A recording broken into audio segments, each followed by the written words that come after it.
5 బాధ్యతలు స్త్రీ కలిగి ఉండాలి. మొదటిగా స్త్రీ ఏం కలిగి ఉండాలంటే ప్రేమను, ఆదరణను కలిగి ఉండాలి. ఏం కలిగి ఉండాలండి?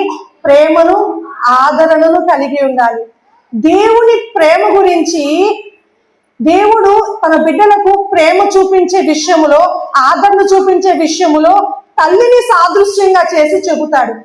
యెషయా గ్రంథము చూడండి, యెషయా గ్రంథము 66వ అధ్యాయము 13వ వచనం.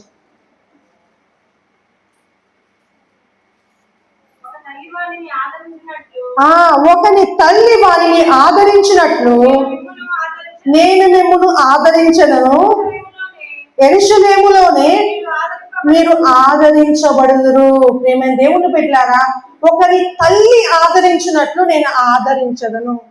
తల్లి ఏం చేస్తుందంటే ఆదరించిద్ది, ప్రేమ చూపించిద్ది. ఈ లోకంలో ఆదరణ కావాలంటే తల్లి దగ్గరికి వస్తే ఆదరణ దొరికిద్ది. ఇక్కడ ఇజ్రాయేలుకి ఏం చెప్తున్నాడు? నేను మిమ్మల్ని ఆదరిస్తాను. ఎక్కడ ఆదరిస్తాను? యెరూషలేములో ఆదరిస్తాను. యెరూషలేములో ఏముంది? దేవుని మందిరం ఉంది.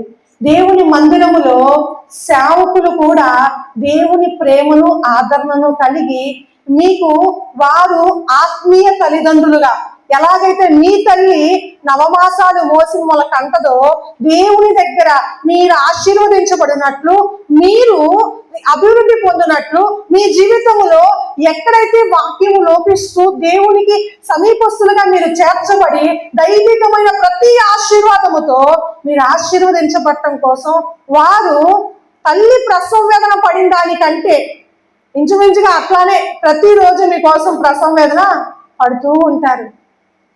ప్రియమైన దేవుని బిడ్డలారా, మీరు ఎప్పుడూ కూడా మీ ఆత్మీయ తల్లిదండ్రులైన మీ సేవకురాన్ని చూసినప్పుడు మీకు కష్టం వచ్చిన ప్రతిసారి వారి దగ్గర మీకు ఏం దొరుకుద్ది?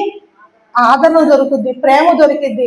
అందుకనే పుట్టిన పిల్లవాడిని వెంటనే తీసుకొచ్చి తల్లి ఒంటి మీద, తల్లి స్పృహ లేకపోయినా తల్లి ఒంటికి ఆనిస్తారు. ఎందుకంటే ఆ తల్లి దగ్గర ఆ స్పర్శలో ప్రేమ, ఆ కౌగిట్లో తల్లి మాత్రమే ప్రేమ చూపించగలదని ఆ బిడ్డకి ఆ సమయములో సరిపడినంత ప్రేమ ఎవరెత్తుకున్నా ఏడుపు ఆగదు. కానీ తల్లి దగ్గర పోగానే ఎవరో చెప్పినట్లుగానే ఏడుపు ఆగిపోయింది. అంతేకాదు ప్రియమైన దేవుని బిడ్డలారా, భార్య కూడా చాలా సందర్భాల్లో, మీరు అన్నారో లేదో ఈ మాట తెలియదు కానీ నేనైతే చాలా సార్లు అన్నాను నా భర్తతో, నేనెక్కువ నీకు మీ అమ్మ ఎక్కువ అని. ఎవరైనా అన్నారా మీరు ఈ మాట? అందరు అన్నారా?